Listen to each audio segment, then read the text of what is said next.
Olá! Hoje a gente vai mergulhar fundo numa análise fascinante sobre o direito notarial avançado. Sabe, vamos colocar lado a lado algumas estratégias jurídicas que são, assim, super criativas, mas também vamos acender o alerta para os perigos que elas escondem. É uma verdadeira viagem pela mente de um estrategista do direito e, claro, pelos avisos de um crítico bem pé no chão.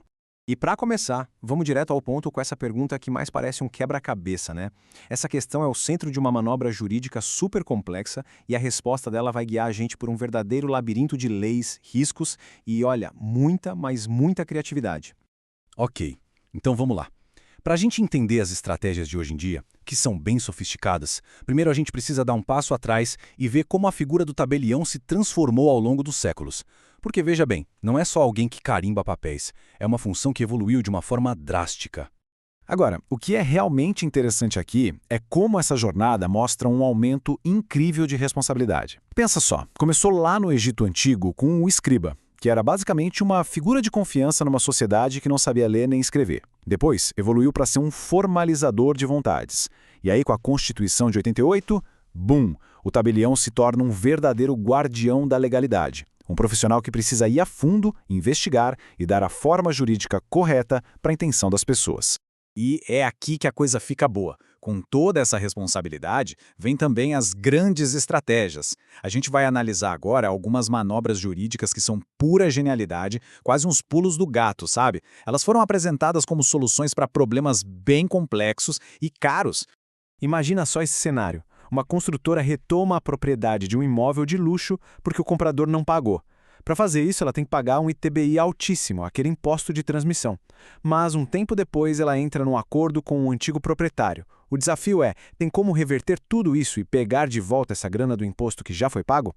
A solução proposta é sinceramente brilhante. Em vez de fazer uma nova venda, o que geraria mais imposto, a estratégia é usar um acordo judicial. Com esse acordo, o juiz manda o cartório cancelar os atos, então cancela-se a intimação, cancela-se a consolidação da propriedade e a matrícula do imóvel, num passe de mágica, volta no tempo. Com isso, o argumento é que o fato que gerou o imposto simplesmente deixou de existir, abrindo a porta para pedir o dinheiro de volta.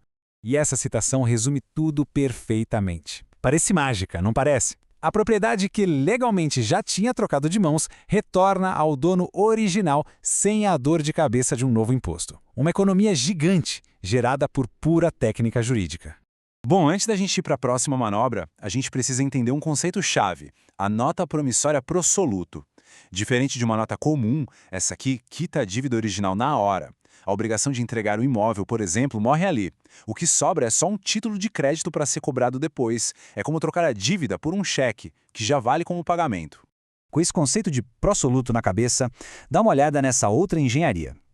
Como é que se vende um imóvel que, legalmente, ainda não é seu, porque depende do sucesso de uma ação de uso capião?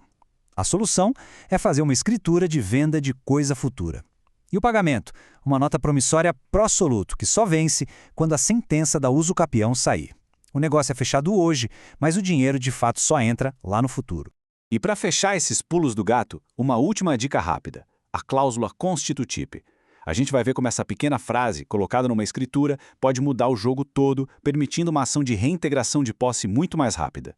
Basicamente, ela transfere a posse do imóvel no papel, mesmo que não na vida real, o que facilita demais conseguir uma liminar na justiça. Bom, até agora a gente viu a genialidade, né? Mas no direito, otimismo demais pode ser perigoso. Então, agora a gente vai mudar o tom drasticamente e analisar o contraponto crítico a essas estratégias, botando a teoria cara a cara com a dura realidade da prática. Essa citação, tirada da análise crítica, é o nosso sinal de alerta. Ela está dizendo para a gente que, apesar de inteligentes, essas manobras carregam falhas e um excesso de confiança de que tudo vai funcionar perfeitamente nas instituições, o que nem sempre acontece. Então é isso. Vamos desmontar esse otimismo. Chegou a hora de ver o que acontece quando essas engenharias brilhantes dão de cara com seus maiores adversários, o fisco, o risco de alguém quebrar no meio do caminho e a própria natureza de muitos atos jurídicos, que simplesmente não dá para reverter. Lembra daquela manobra genial para reaver o ITBI? Pois é, o maior obstáculo para ela tem nome e sobrenome: Secretaria da Fazenda. O problema é que o fisco não costuma aceitar essa tese.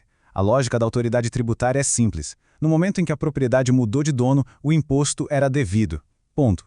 Um acordo privado feito depois não tem o poder de anular um fato que já aconteceu perante o Estado. Apostar nisso como uma economia garantida é, para dizer o mínimo, bem arriscado. E a venda com a nota promissória pro soluto? A teoria é linda, ela separa o negócio da dívida. Mas na prática, o risco para o vendedor é gigantesco. Se o comprador quebrar ou a nota sumir, o vendedor fica sem o dinheiro e sem poder desfazer a venda para pegar o imóvel de volta. Porque, lembra, a dívida original foi extinta. É uma aposta de altíssimo risco.